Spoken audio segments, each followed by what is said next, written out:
चलिए बच्चों, क्लास 8 के इतिहास का हम लोग लास्ट पॉइंट महत्वपूर्ण बिंदु को देख लेते हैं।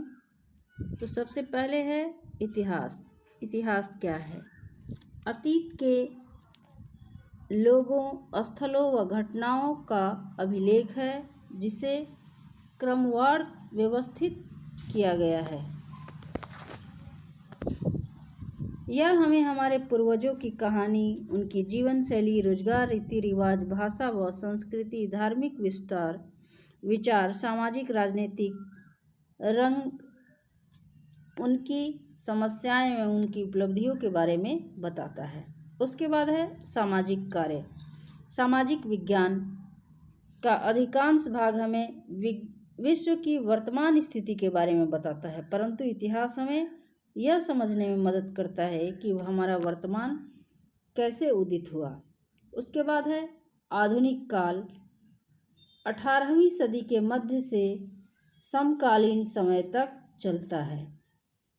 अध्ययन के विषय के साथ महत्वपूर्ण तिथियां भी बदल जाती है। 1817 में जेम्स मिल ने भारत के इतिहास को 3 कालखंडों में बांटा: हिंदू, मुस्लिम एवं ब्रिटिश।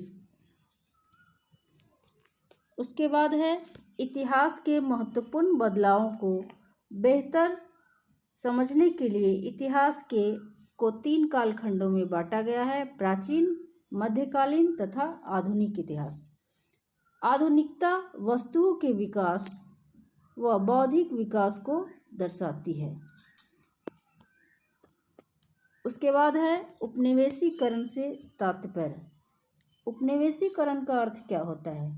उपनिवेशीकरण का अर्थ वह होता है, उस प्रक्रिया से है जिसमें शक्तिशाली देश दूसरे देशों या देशों पर अपना नियंत्रण रखते हैं।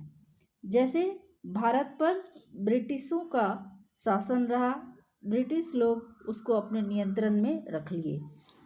आधुनिक काल के इतिहास के प्रमुख स्रोत हैं सरकारी अभिलेख, सर्वेक्षण, व्यक्तिगत डायरियाँ, तीर्थयात्री और यात्रियों के स्मरण, आत्मकथाएं, अखबार, पुस्तकें आदि। राम सुंदरी दासी पहली स्त्री थी जिन्होंने 1876 ईस्वी में बंगाली भाषा में अपनी आत्मकथा लिखी थी। ये सभी इस चैप्टर के मुख्य बिंदु हैं, मुख्य टॉपिक हैं। इसको लिखकर आप लोग याद कीजिएगा। चलिए आगे हम लोग प्रश्नों को देख लेते हैं। सबसे पहले है बहुविकल्पीय प्रश्न। चुने सही विकल्प।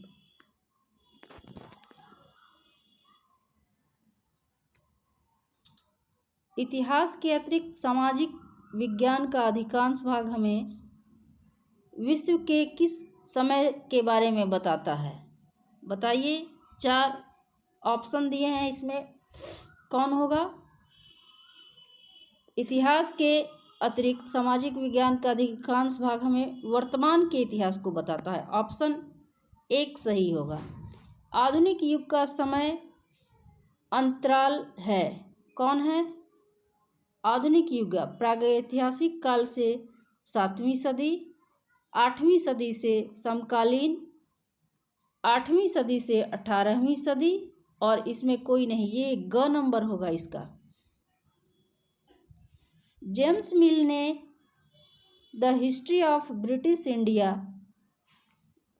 ब्रिटिश भारत का इतिहास नामक पुस्तक लिखी है।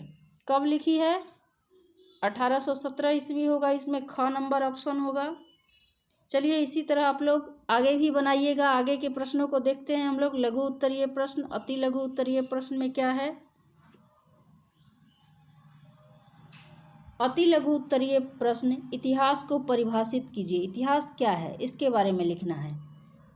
इतिहास क्या है, इतिहास के बारे में हम लोग क्या जानते हैं वो लिखना है। उसके बाद दिया है इतिहास की कौन सी विशेषता उसे सामाजिक विज्ञान के अन्य विषयों से अलग करती है। ये सभी हम लोग चैप्टर में अभी पढ़े हैं। उपनिवेशवाद क्या है? उपनिवेशवाद अभी बताए, जो एक शक्तिशाली देश जो होता है वो किसी दूसरे देश को अपने अधीन बना लेता है, उस पर पूरा अपना अधिकार जमा लेता है और उस देश का अपनी स्वतंत्रता समाप्त हो जाती है। उसका राजनीतिक, आर्थिक, सामाजिक जीवन बड़े देश जो इस पर नियंत्रण रखा है उसके हाथ में चली जाती है। यही उपनिवेशवाद है। अभी तो हम लोग सब कुछ पढ़े हैं। रामसुंदरी दासी कौन थी? उसने अपनी आत्मकथा जो बंगला में लिखी है उनके बारे में अभी हम लोग पढ़े हैं। तो आप लोग अपनी भाषा में सभी प्रश्नों का हल कीजिएगा। उसके आगे है लघु उत्तरीय प्रश्न, इतिहास का महत्व बताना है। आधुनिक इतिहास की विशेषताओं की सूची बनाइए। उसके बाद है भारत के उपनिवेशवाद पर एक संक्षिप्त टिप्पणी लिखिए। उसके बारे में 4 से 5 लाइन आप लोग टिप्पणी के रूप में लिखिएगा। फिर दीर्घ उत्तरीय प्रश्न है। उसके बाद सही कथन पर सही का निशान लगाइए और गलत कथन पर गलत का निशान। तो आप लोग इस प्रकार प्रश्नों का उत्तर हल कीजिएगा और अपनी भाषा में इसको लिखिएगा।